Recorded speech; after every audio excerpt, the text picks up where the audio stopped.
In this video, we're going to take a bit more of an in-depth look at the XY morph pad. So if you remember, we can just drag any sounds we want onto our XY morph pad. I'm just choosing these randomly. And then we can warp between them.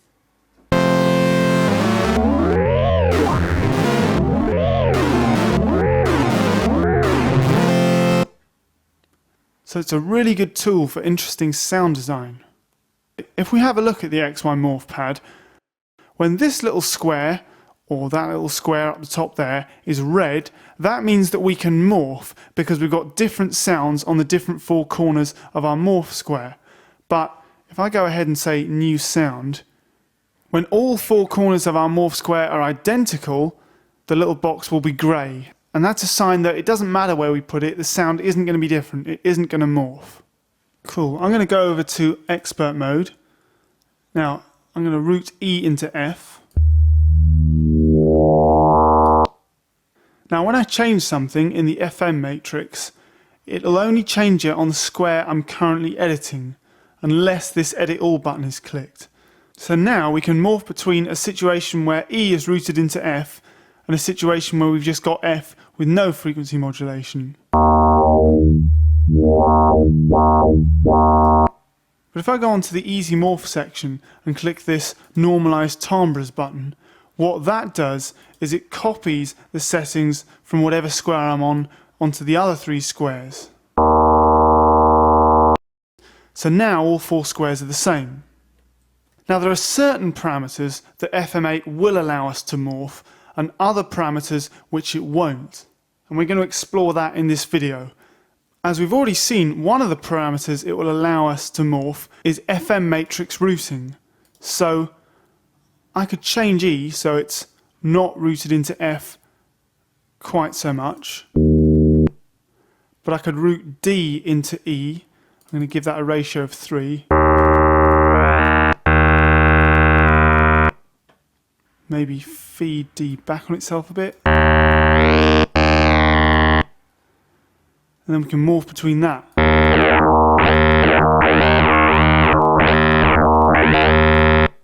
And that includes routings for operators X and Z.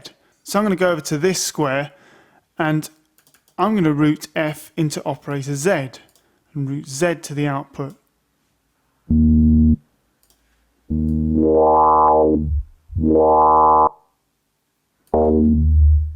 One of the things it won't allow us to morph is modulation matrix routings. So I'm going to get rid of that. If I route LFO1 into operator Z, and I'm going to put it on sync mode, I'm going to turn key scale and velocity right down.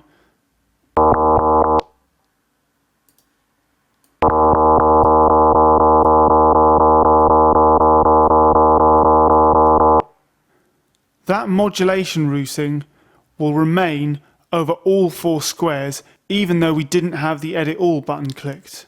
However, that top right square is the only square currently in which we've got anything routed to Z, so we still can morph between a filtered signal and an unfiltered signal.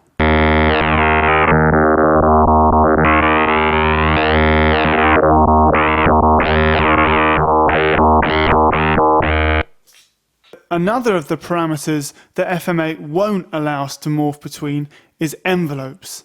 If you change an envelope, it's going to be changed on all four squares. So if I give E a bit of an attack,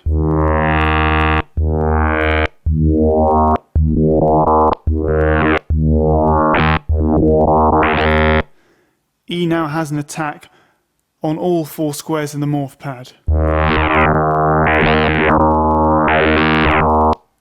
Another of the things it won't allow us to morph between is any unison or portamento or polyphony settings. They will remain the same on all four squares. However, it will allow us to morph between analog and digital quality. So if I put this up there on our top right square, turn the digital up and the analog a bit.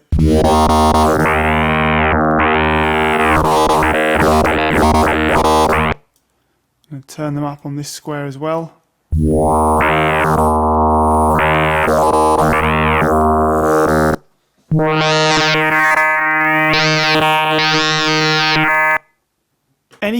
scale settings also will not be morphed. If we change them, they will stay changed on all four corners of the morph pad.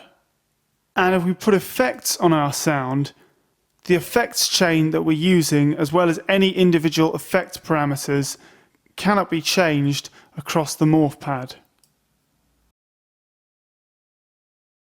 However, one thing we can change is this overall amount knob, which is kind of like a sort of global dry wet for our effects. So we could have fully wet effects on this square here, maybe about 50% on this square, and maybe kind of almost next to nothing on that square, and full effects again on that square.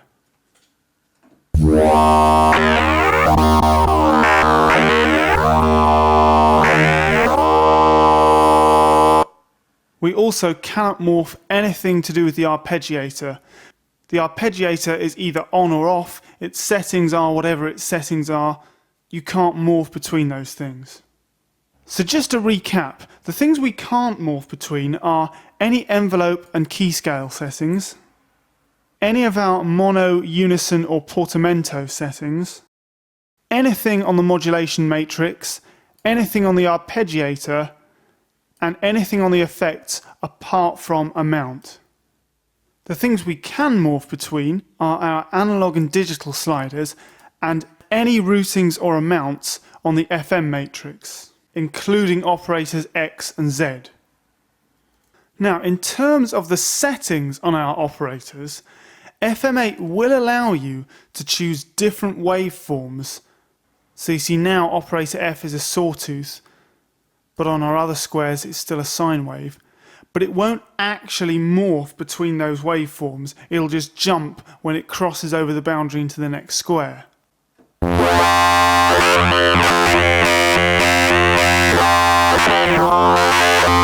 So you can kind of hear it jumping when it goes across. The same goes for our operator ratios and frequencies. It'll allow us to change them, so I could change operators D and F to a ratio of 2, but rather than morphing from that to their original settings of a ratio of 1, it will just jump between them.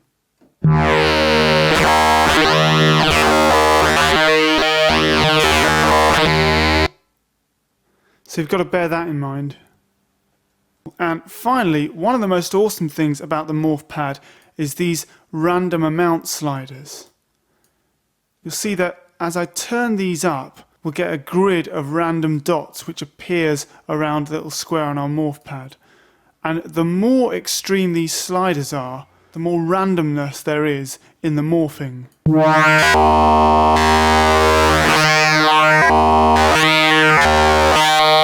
So that's a really good tool for getting some interesting and complex sounds.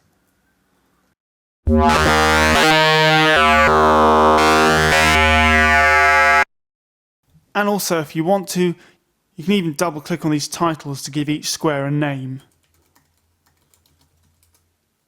So that is the XY morph pad, and what I'd recommend is when you're working on your own patches in FM8, just hit the normalize timbres button and go over to your other squares and just start changing things around, just make different versions of your patches to morph between. And you might find that just by kind of experimenting in that way, you get some really interesting and unique sounds that you otherwise wouldn't have. We've now covered everything in FM8. In the next couple of videos, we're just going to look at some specific examples of sounds that we can make in FM8.